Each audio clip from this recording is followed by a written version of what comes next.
This is why I hate social media though these days. Like I really have zero patience for it anymore, but it's even the body positivity stuff, you're still drawing attention to the body. Yeah. And it shouldn't be about the body. Point. It should not. Like post an accomplishment. Post something that you did. Here we are. I'll let you give the introductions, Blair, since you know Toni best. And I'm going to try not to look at my microphone the whole time. So, welcome to, what episode are we on? 6? Something. 7? 5, 6, I don't know. It's still single digits. Yeah, so. Another episode of the Human Element Nutrition podcast, or the Human Element podcast. Where we keep track of everything. Clearly. Yeah, tracking is our specialty. So we have another guest episode, and this is a pretty exciting episode because I think we're going to have some really different points of view on this topic. So today we're talking about body image and body image issues. So we have Toni Pipes, who is actually an engineer for a company called Stryker, but she grew up a dancer and was very involved in sorts of activity and athletics that had image issues towards being thin and light, whereas a lot of people, myself included, and people of our current obesity epidemic have body image issues of being overweight. So I think there's going to be some very interesting discussion to go on here, and it's going to be nice to hear a totally different take on the whole body image topic. So Toni, say hello, tell anybody what you want about yourself. Hi, I'm Toni Pipes. Like Blair said, I have an engineering background. I currently work for Stryker. I actually am the quality manager for a couple sites now on the manufacturing side. For those of you that don't know Stryker, we do medical devices, so very highly regulated industry. Yes, I'm a closet nerd. It's not closet. Clearly not if you're an engineer. Yeah.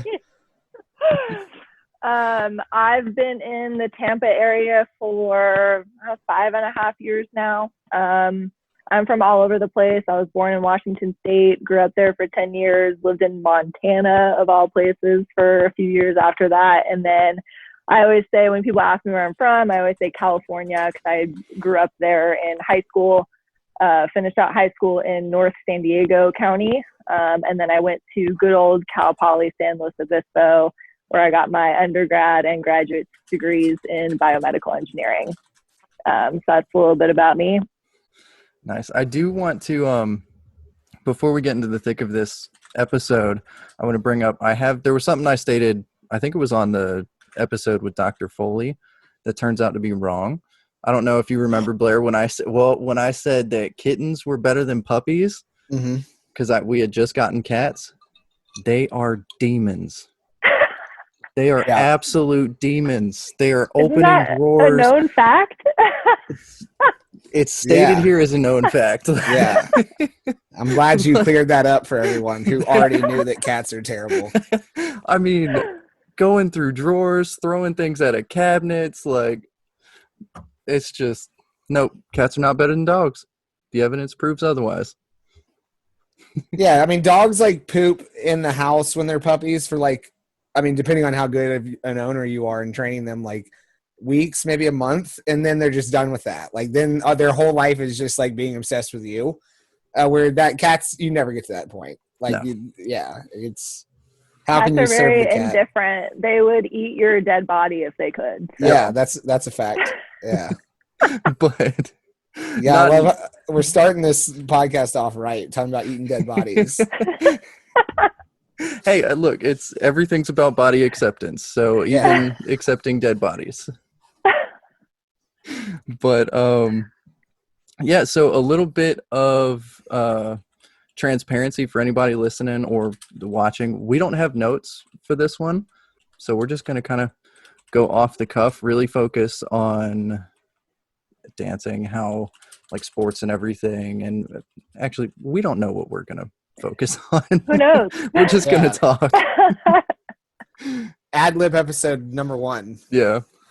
So there might be a lot of dead air. Yeah. But yeah, we can go straight into the dancing aspect, Tony. Kind of everybody really views dancers and performers. You always see they're always really, really skinny. And is that clearly it's not something that comes naturally for a lot of people. So how much pressure is there to stay skinny, hit a certain weight, anything like that? I will say, like, back when I was a dancer, so I started dancing when I was like 5 years old. I did it for 11 years. So my last year was when I was 16. And my focus was on ballet for whatever reason. But back then, ballet was one of those things, like, there's a clear-cut profession for you to go into as a professional dancer. Nowadays, when you have shows like So You Think You Can Dance and like these mainstream things, like all these other styles are coming to be as kind of like the new focus for dance. So I would say it really depends on the style, because like hip hop, you know, a little bit of a heavier person can get away with that because they're not being lifted into these crazy positions by some guy who's also not that big himself. So a lot of, like, from the ballet aspect, a lot of it comes out of necessity of like the types of movements and things that they do. So unfortunately, like when I was younger, I had aspirations to be, you know, like professional ballet dancer, and that's really what I honed in on. I did all kinds of types of dance. So I did jazz, tap, hip hop, ballet, clogging even for a couple years. Yeah. But for whatever reason, it was just like, you know, ballet seemed to be like that thing that everyone still respected the most out of those genres. If I had a mentor back then that also talked about how body image, or like bodies weren't the end all be all, the physical aspect of them, I think I would have been a lot better off, but no one really talked to me about that. So then when I was obsessing about ballet, that's exactly what you see. New York City ballet, all those dancers are small. They're not very tall. I'm 5'8", so like right off the bat, that's an anomaly for a dancer. Interesting. They're just stick skinny as well. So that was a little bit hard to overcome at the time. These days, I think that when you watch those shows that I mentioned, like So You Think You Can Dance, World of Dance, I think you see a lot of different kinds of body types, but I also think that's reflective more of, I think that those body types are more accepted in society in general these days. Like when you look at models and like the celebrities that we kind of fawn over, they're not just the stick skinny models anymore. You know what I mean? So I think that what's popular in popular culture also is reflected in dance in the mainstream. So, you know, starting with dance, I also don't want to say it was just dance that caused it, because when I moved from dance into sports, so like when I was 16, when I ended dance, I went into volleyball. Because I was like, oh, I can like get a volleyball scholarship and get some college paid for. You know, that was kind of the route I took. That didn't end up happening, but still it was really fun. I love volleyball. It was great. But that's also how I got into like CrossFit. My sister was a CrossFit trainer, and so she worked with me a lot on the off season for volleyball with like CrossFit training, but also like Olympic lift, power lift, things like that. When I was a dancer, I was totally afraid to even lift weights because I thought that muscle was, or if I gained any muscle, I'd get bigger, which was not the case. And so even with CrossFit, though, it was like a different kind of body image issue from there, right? It was like I was obsessed with working out to the point where if I missed one day a week, I was going crazy. Yeah. And it was all purely aesthetically driven as well. It wasn't really about the performance at the time. So then I know, Blair, we've talked about this before, like in college around that time, I started experimenting with laxatives. And you know, I always did these fad diets with my sister. I've done paleo, I've done zone, I've done all these different kinds of things. And at the end of the day, they were all very restrictive. And so we would do like the classic cheat day and binge on the weekend. And then I'd be like, oh, I hate myself. Let me take a laxative. So, and even then, my roommates as well, like when we'd go out drinking, we knew we'd be consuming calories. So we only ate a banana that day and we went to the gym for 3 hours to make sure that we wouldn't gain an ounce when we wanted to go out and drink that. So there was a lot of things that factored into it, and it kind of evolved over time. When you look at that, like dance and CrossFit and volleyball, all those things are vastly different. And so it really, really does all boil down to my family and me growing up. There was not a healthy relationship with food at all. My mom has always been overweight her whole life. So I saw her struggle in her relationship with food. My dad was a narcissist. He actually hated fat people. So I was deathly afraid of gaining weight. He actually didn't touch my mom for a whole year because she was too fat. So it's like, I think those factors and the things that you grew up with, those are going to greatly influence, like that's the foundation you're setting. And so then when you get into these things like dance, where it is very concentrated on body, it just multiplies and it makes it way worse, you know? Yeah. So earlier you said that like hip hop or certain dance lends itself to a little bit bigger people. What would you describe? Like, what does that mean in relation to like what I would call, or like, you know, the average person would be considered as bigger, you know, like how, does that make sense? I mean, you're trying to like set a profile for someone. No, I'm just wondering, like, you know, because people hear a little bit bigger and they think like plus size model or Yeah. overweight, you know, versus what you would consider someone in dance to be. I've seen all shapes and sizes do hip hop and tap, and even contemporary and stuff these days. There's actually a girl on Instagram I follow, and she is not small by any means, but she's a fantastic contemporary dancer. Beautiful technique. And it just goes to show, like, it has nothing to do with your body. Yeah. It's how you feel with your body. I was wondering too, I know you said kind of society has driven a little bit of the changes that we see in dance with hip hop. And if I say anything wrong, please correct me, because I know nothing about dance. I believe like the outfits, the costumes, whatever they're technically called, are a little bit looser. So from an aesthetic standpoint, somebody could get away. I mean, this is all about body acceptance, so I don't want to use that term get away with being a little bit bigger, but I think that would be at least the old mentality. Does that kind of sound like that's along the right lines? Yeah, that's definitely part of it. I mean, there's definitely, you still have like your rap videos where you have the girls that barely have any clothes on and they're doing some variation of hip hop, but yeah, I mean, just the general acceptance of hip hop is all about movement. No one cares what you look like physically. It's like, can you move? And most of the time, yes, those people kill it. And that's the first thing that I noticed with someone with like hip hop and tap. Like, it's all about you feeling the music and you feeling the movement. And when you clearly see that someone is enjoying themselves and they're a fantastic dancer, nothing else matters. Whereas like ballet, when you look at that type of stuff, like it's very technical.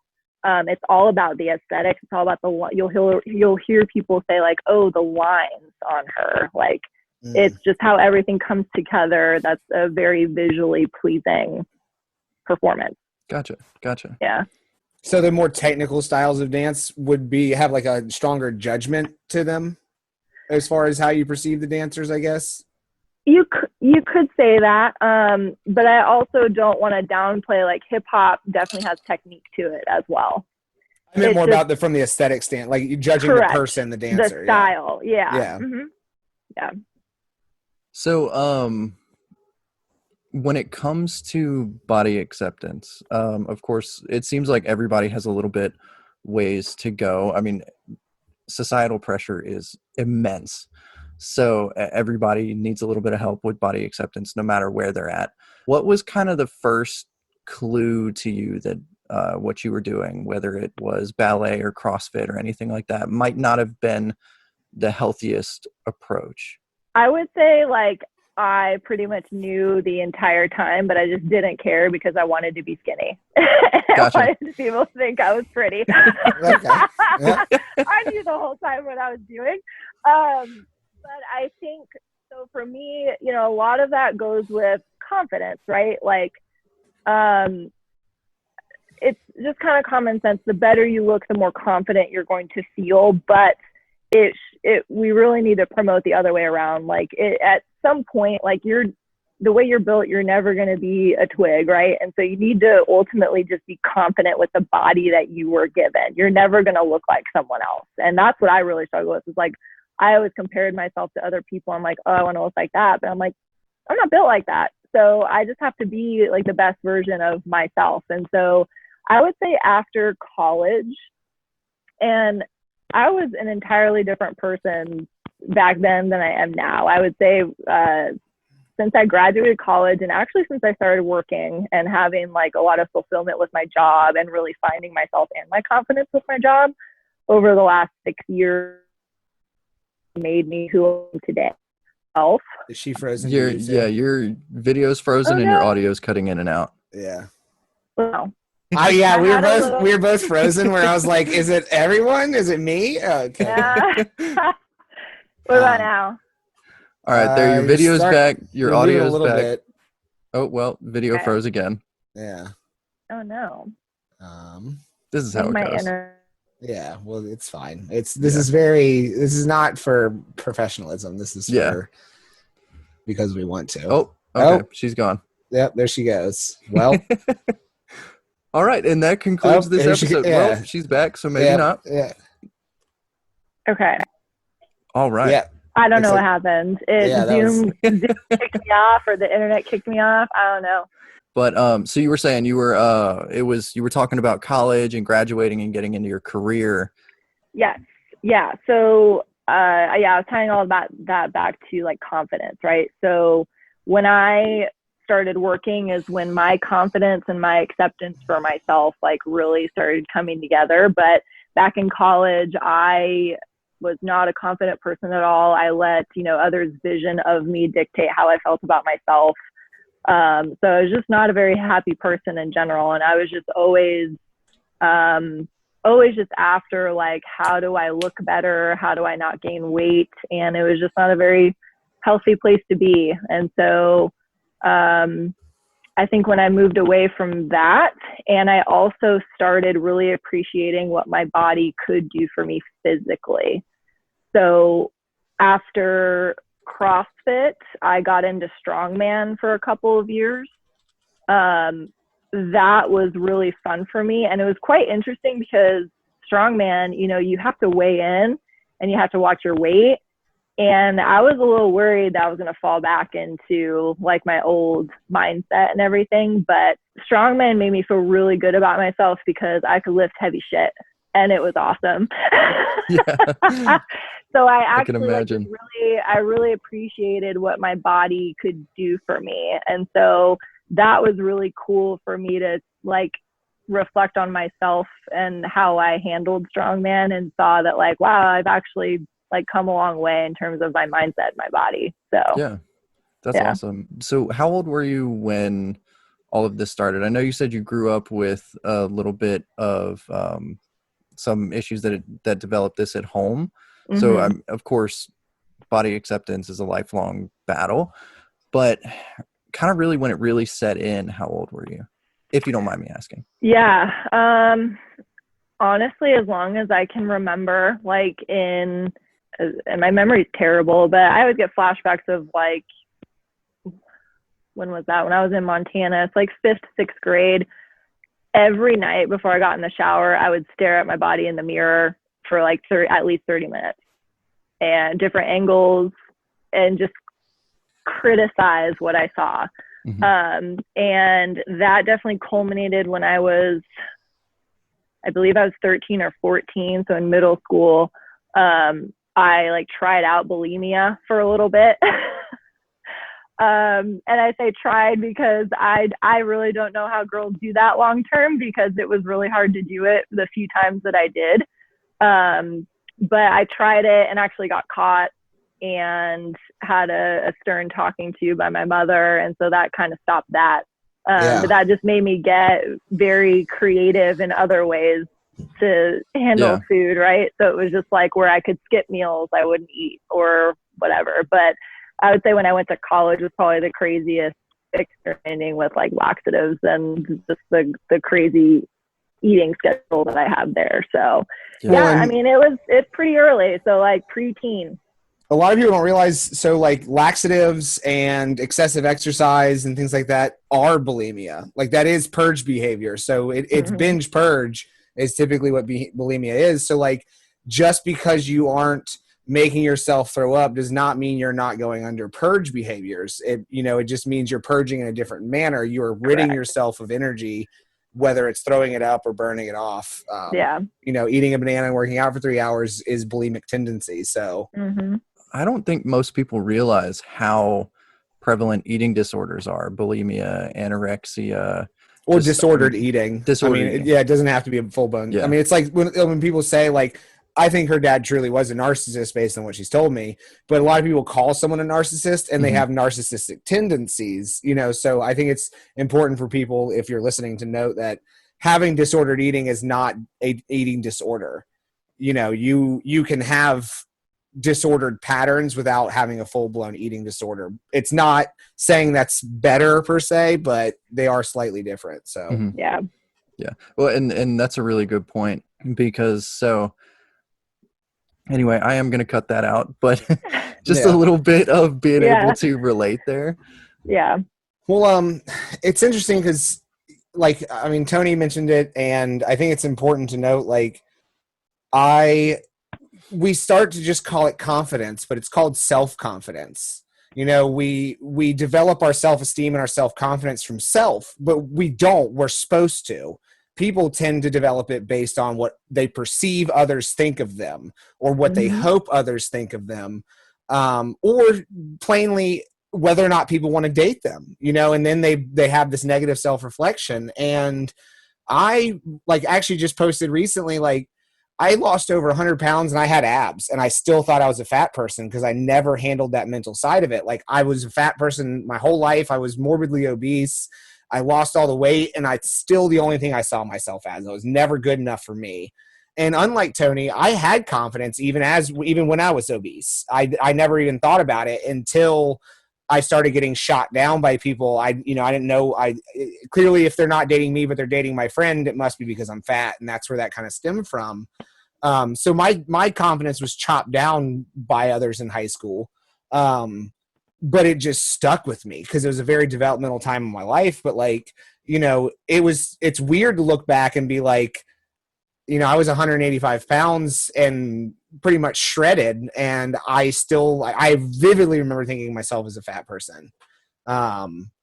So it's just kind of tough to have that mentality at the time and then look back on it and be like, why was I so hard on myself? And sometimes it's just age and getting past it and realizing there's much more to life than what I look like. I'm not going to remember what I weighed when I was 26 years old.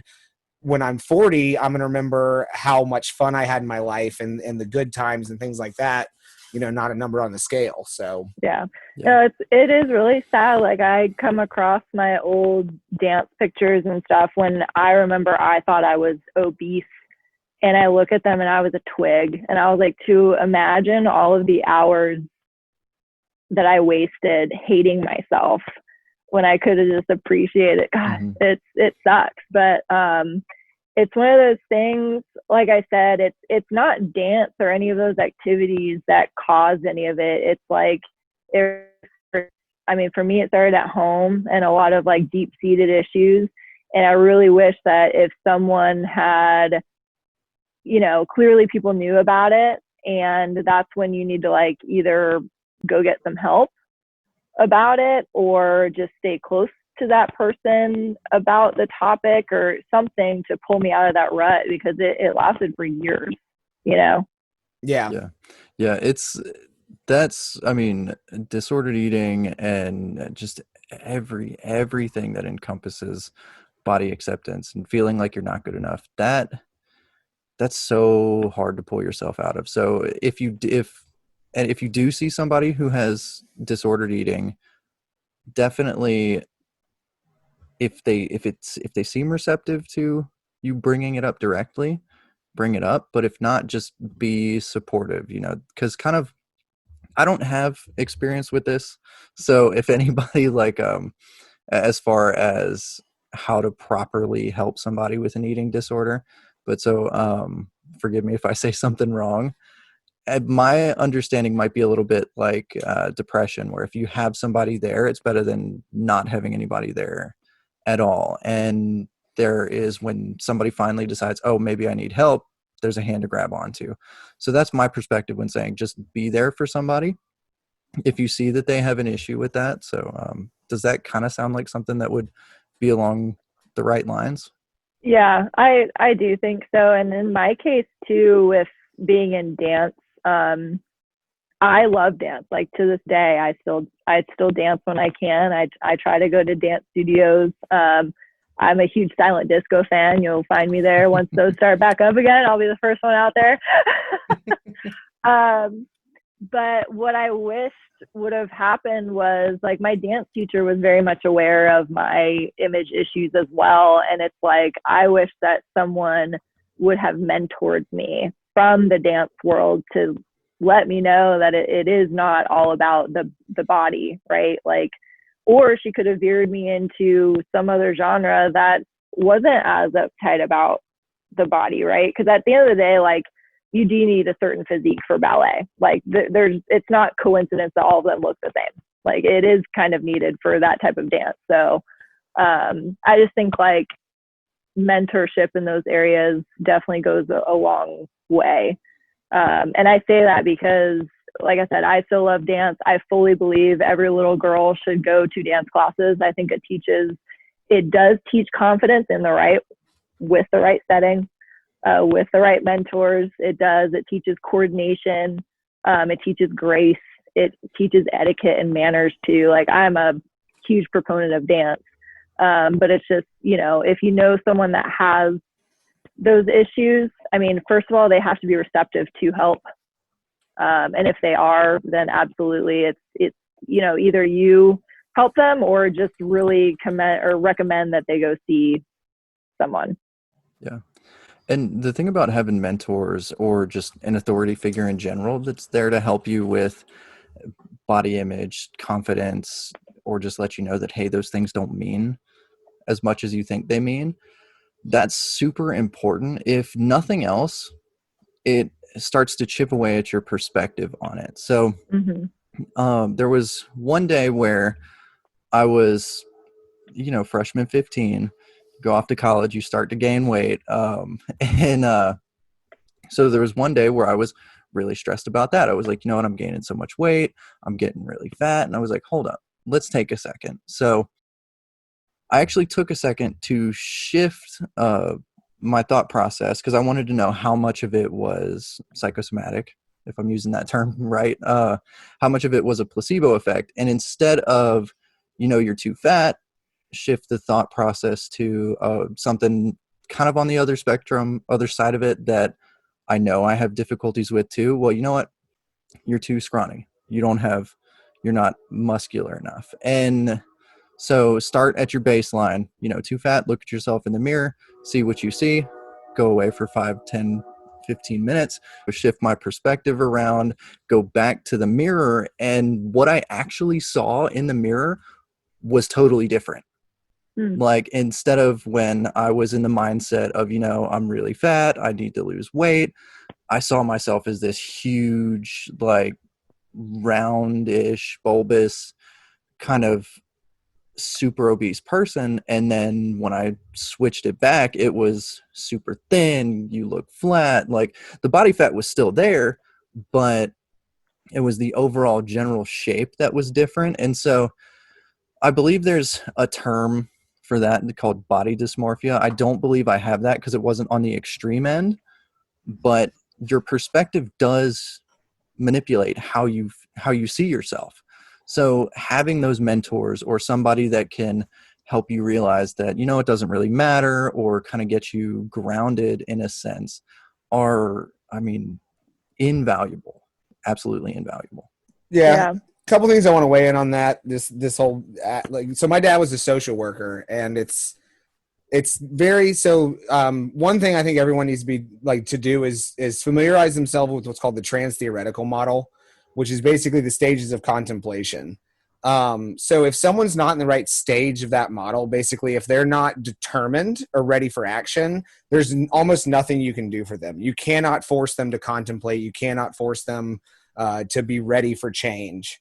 So knowing where they're at, if you try to push too hard when they're not in the right stage of change, you will, especially with eating disorders, push them into hiding it from you. They will be resistant. You're not going to get the result you want. So it's, making sure, like you said, that they're ready to see someone, that you're not crossing a boundary, because you don't want to, it being there is different than like overstepping your bounds. It's definitely one of those things where your body dysmorphia can absolutely affect your mindset and make you feel like, you are not who you think you are, or you have this concept of yourself as totally different than how anybody else sees you, because you hyper focus. And everybody does this. Everyone, nobody is devoid of this. Despite having disordered eating or an eating disorder, I think almost everybody has some disordered level of eating. Even people that eat perfectly is disordered eating. But, you're going to hyper focus on the parts you don't like. Where someone else might be like, oh my God, you're this, you're that, you look so good. And then all you see is, no, I want to change this and a thing here. And, it's very easy to hyper focus on things instead of taking a step back and looking at the picture as a whole. And especially looking at, Toni and I have both alluded to, where you were before and where you're at now and how your mindset has changed. Maybe you are still unbelievably skinny and a twig, but you were 96 pounds 2 years ago and now you're pushing 115.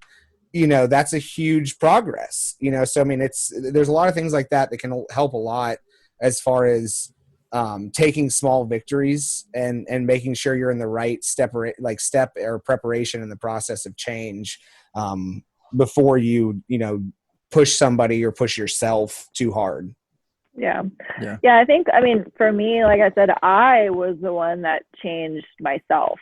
I had to get over it.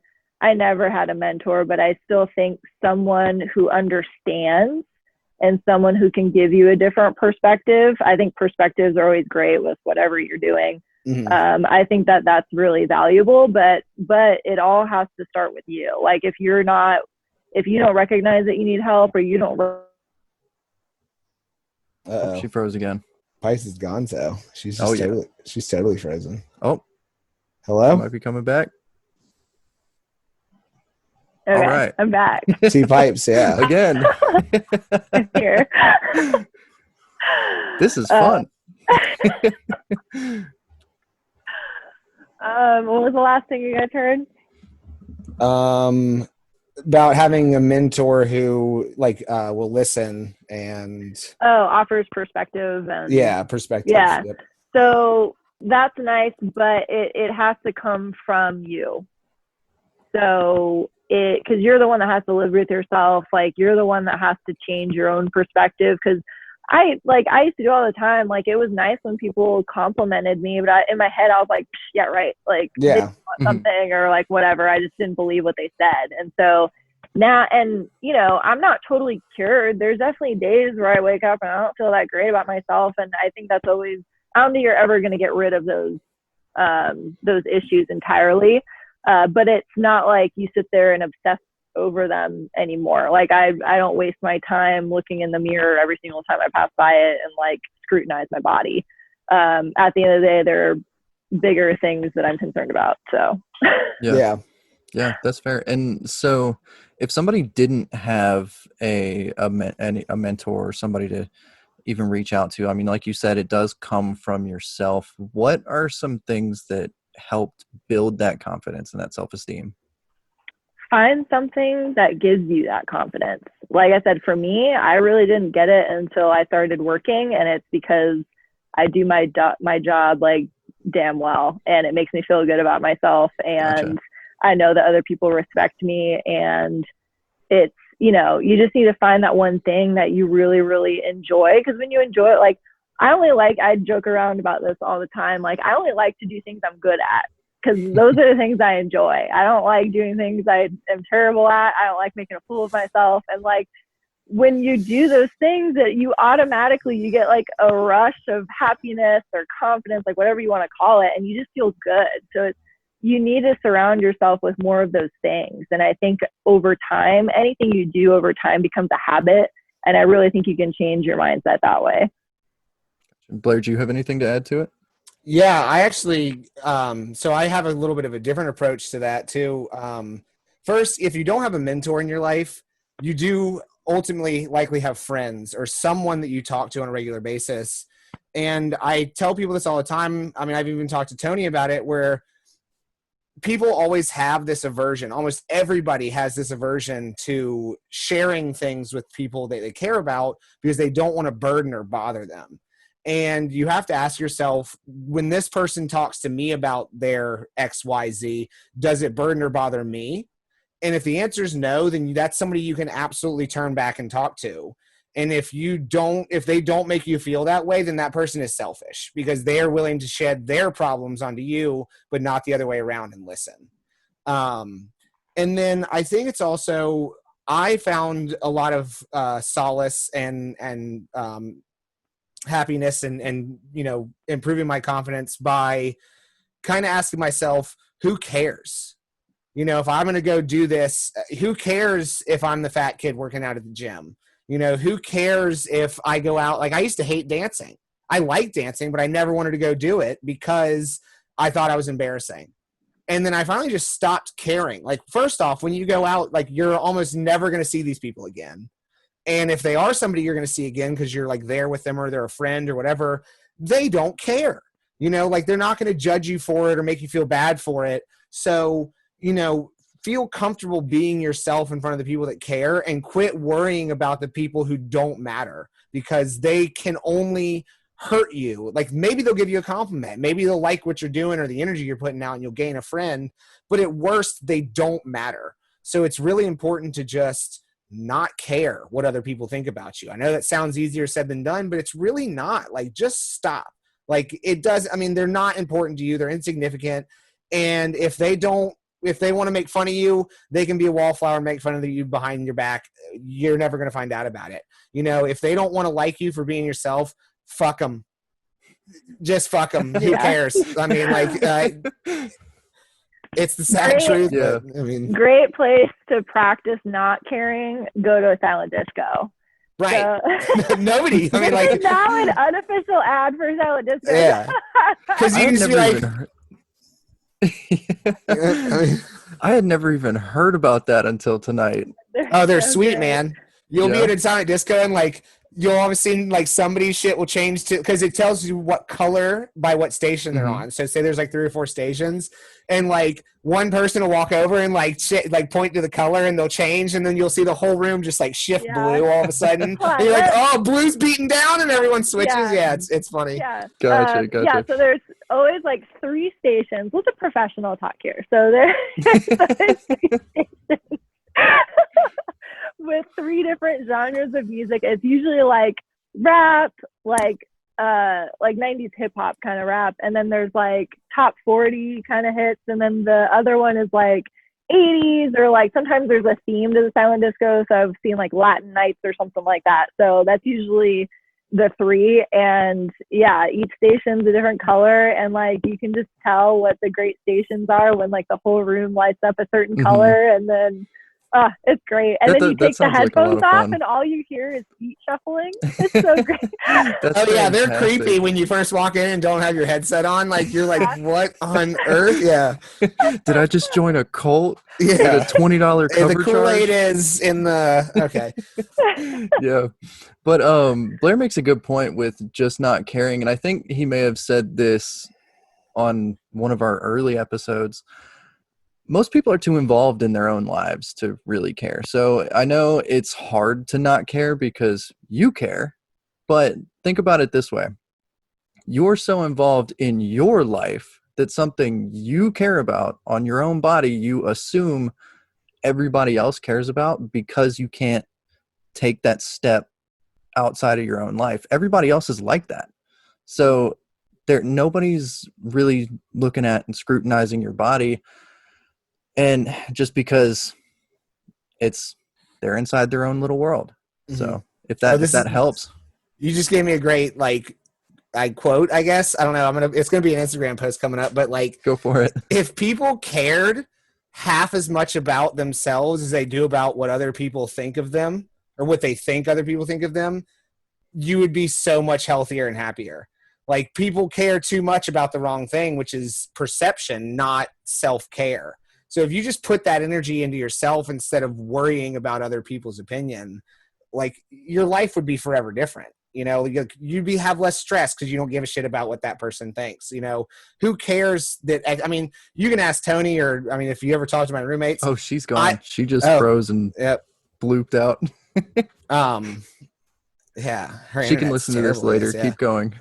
So like, yeah, like I it's funny because like everyone, if the first time someone rides in a car with me, they don't know what to do because like I get such road rage. I have such conniption fits with the car, but it's gone. As soon as I cuss that person out and move on, like I don't hold on to it. Like they're gone forever. I'm never gonna see that. I mean, it makes me feel better to yell at them, but I can't hold on to it because like all it's doing is affecting me for the rest of the car ride, as opposed to like, okay, I cussed at them, let's move. Like, they're a fucking idiot. That's great. Move on.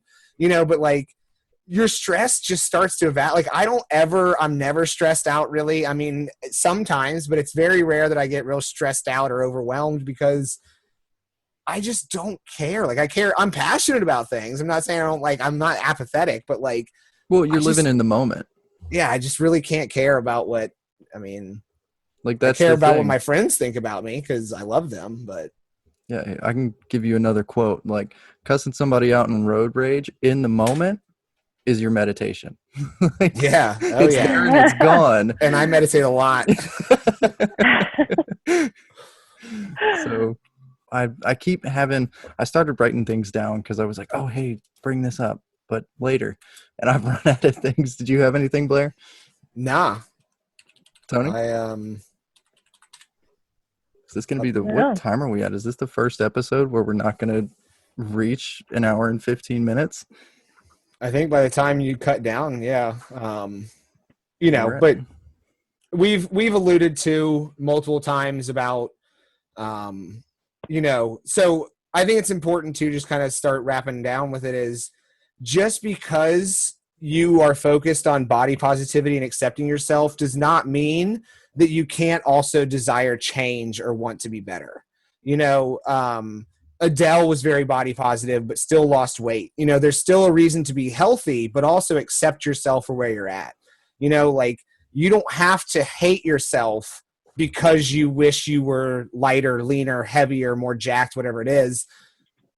The fact that you hate yourself, one, takes away from that progress, that stress, that's negative energy. But, you know, it's very important.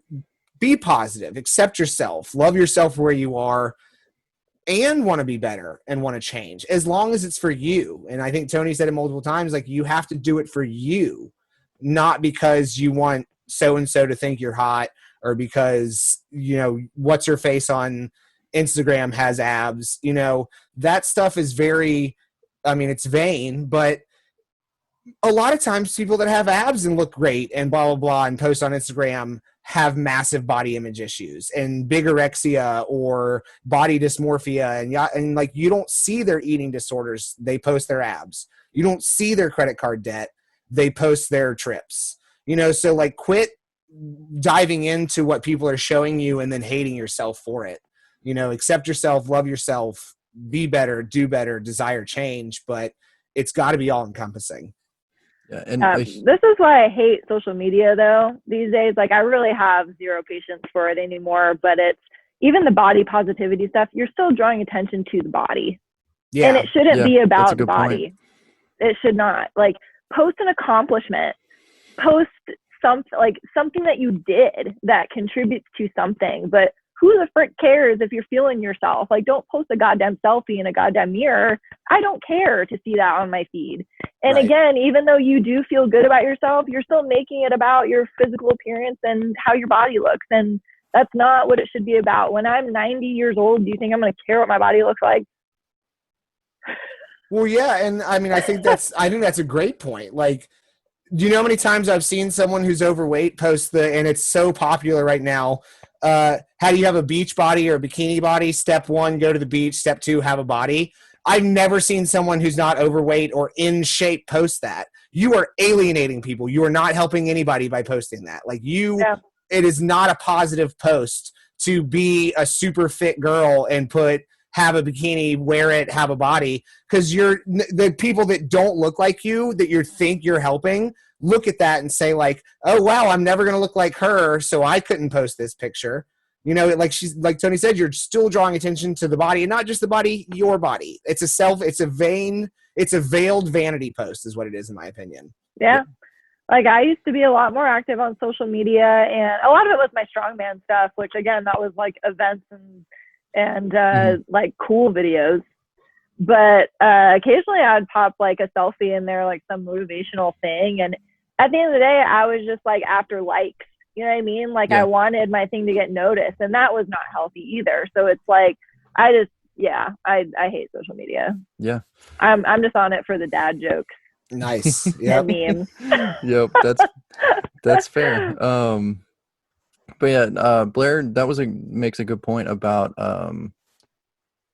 just a lot of the people saying those types of things are not in positions. Like you wouldn't be a role model being somebody who's super skinny in a bikini saying you'll have a beach body if you're on the beach and put a bikini on.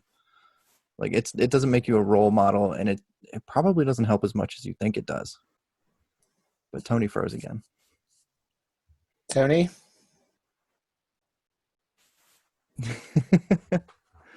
Oh, there we go. Bueller? Is it gonna stick? I've never had so many issues with my internet. I almost said, is it gonna stick like noodles to the cabinet? Nice. And so that's got a backstory to it. Might as well tell because it's funny. In high school, my fiance and I, we were making spaghetti, and she goes, hey, yeah, the best way to know if your spaghetti is done or not is you grab it, you let it cool off first. Don't burn yourself, guys. You grab it and you throw it up against the cabinets, and if it sticks, it's ready. But she missed the cabinets, and it almost hit her dad in the head and landed in his drink. Nice. So, solid. Yeah, real solid. But yeah, that's but when Blair was talking about not really beating yourself up and being positive and all of this coming from within and reaching your goals, he mentioned it, but he didn't quite go fully into it. He said when you're saying things like degrading things about yourself, just self-loathing, it takes you farther away from your goals. So that's actually something called negative self-talk, which if you're doing nutrition counseling or counselors in general, they're going to steer you away from that because it's so damaging, because it takes you away from your goals. So if you're somebody who finds yourself scrutinizing yourself in the mirror, going, man, I really need to lose fat here and here and here, that's taking you farther away. And it's like we've said, it's all about loving yourself in the moment. And as Blair said at the beginning, you're not going to remember how much you disliked your body if you're having fun. Go have a good time. Yeah. And negative self-talk includes humor. Mm-hmm. A lot of times people use humor as a way to like disguise or to downplay negative self-talk. Mm-hmm. But, oh, fat boy's hungry when you are in perfectly decent shape is negative self-talk. And you might think it's humorous, but it's damaging. Your mind, your subconscious mind does not understand humor. It's very hard for people to kind of understand and digest that, but your subconscious mind doesn't understand negatives. Like if you say, don't eat cake, don't eat cake, don't eat cake, all your subconscious mind takes in is eat cake, eat cake, eat cake. So it doesn't understand humor. It doesn't understand, it's important not to realize how that's affecting your subconscious mind is, what do you got there, Duke? Is that a pineapple? Freaking Duke. This is episode number 2 he's in, and episode number 2, Duke's second pineapple. Yeah. Duke can't help but get a little limelight. But yeah, so I mean, it's just don't even do it as a joke. Like, I mean, and I think it's more so you don't know who's listening, so when you're, 5'10", 195 pounds and, few, restrictive days away from having abs and think you could do better or leaner, that guy, 2 benches down from you while you're joking with your friend at the gym who is obese and struggling with his weight, hears you call yourself fat. And then what does he think of himself? Like, I understand we said a lot, like, who the fuck cares about what people think of you, but you also kind of have to care about how you speak and what you're saying affects the people around you. I'm all for talking trash about people behind their backs where they can't hear me behind those doors, like a proper human, but like, I'm not going to go do it like in an earshot. All right. I'm nice like that. And well, making jokes and saying things like that out loud, it's a little bit of a different issue too. So I'm a big proponent of, your specific situation or circumstance, be it negative or positive, shouldn't be compared to another person's circumstance. But if you're doing negative self-talk out loud and somebody overhears it, what's really happening is the issue that you're having and partaking in is this negative self-talk. What the other person's seeing is your perception of their situation. So if you're 195 pounds saying that, you're extremely fat because you don't have abs, and then you have somebody who it weighs more than you do, they're gonna it is that idea of, well, if they think they're fat, what am I? Like, you're putting that on them. And so while, like I said, I'm not really for comparing your situations, you're taking a totally different situation and projecting your viewpoint, your negative image of yourself and others by extension out into the world. And that part's not really fair to other people. Does that make sense? Yeah. Oh, sorry.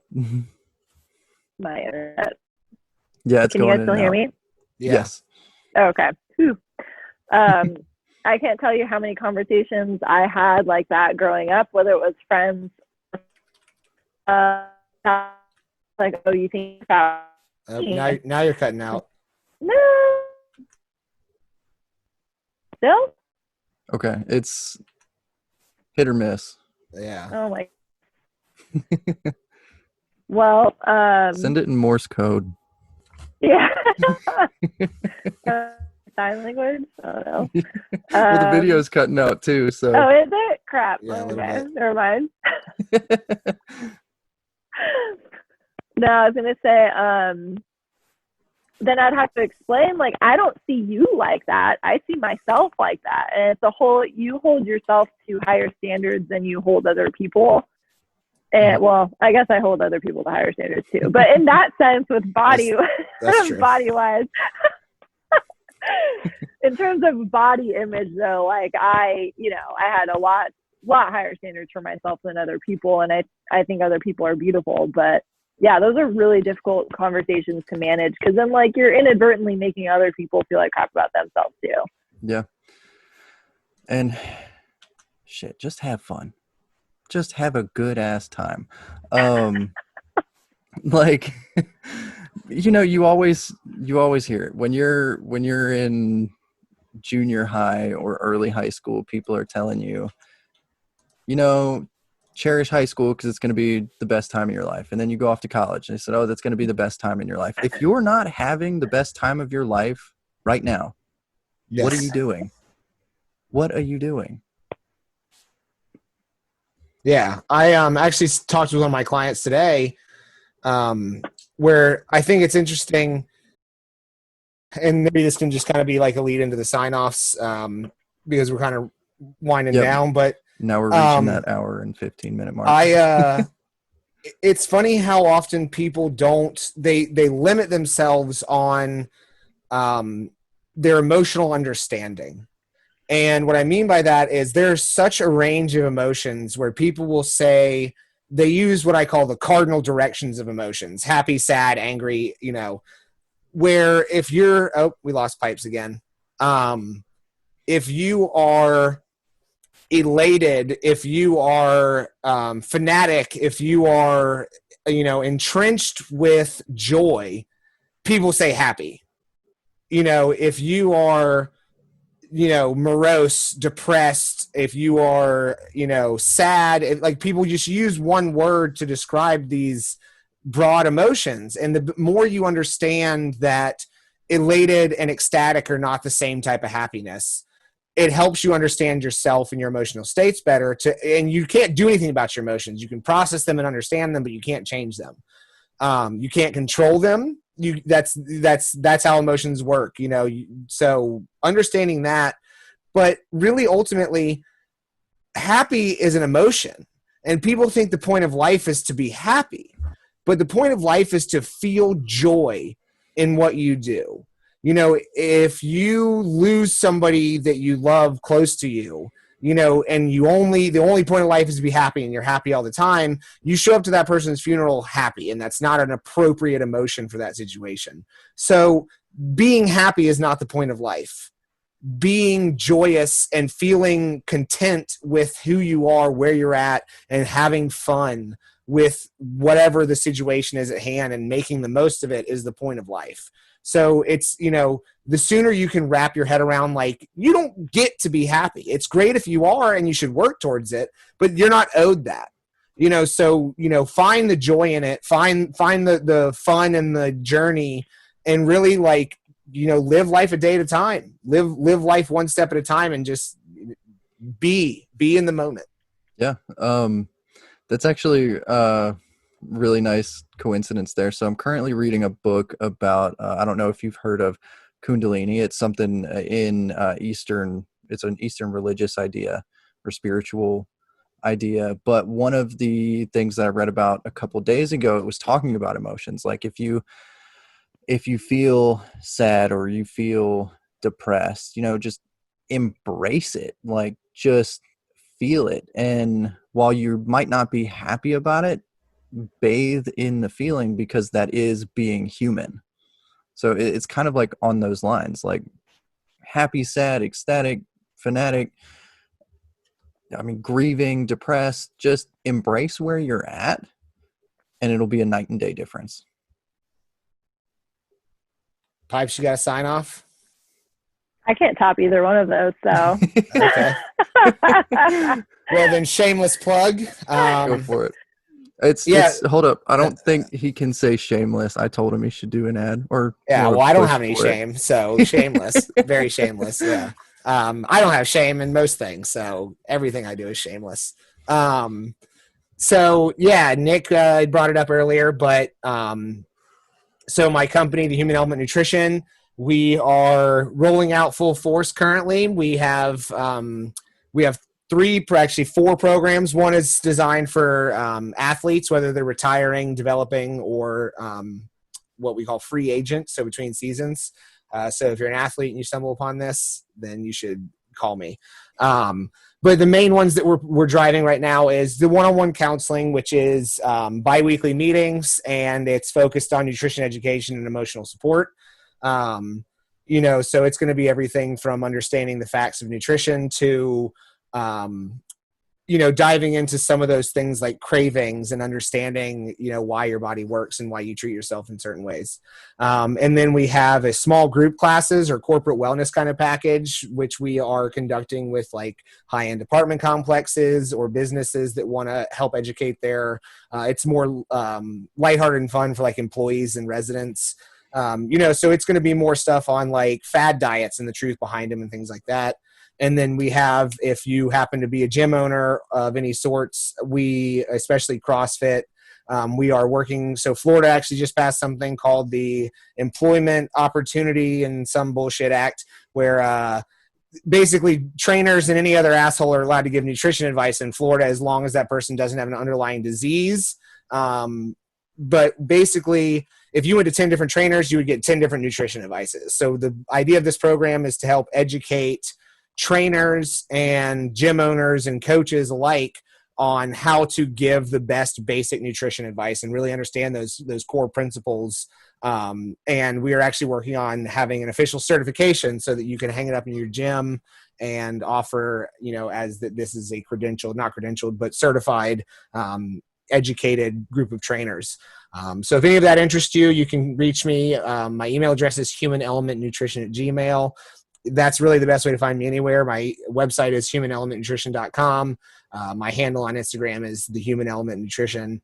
So, that's what we got going on and what we got cooking. So, if you're interested, don't hesitate to reach out. There you go.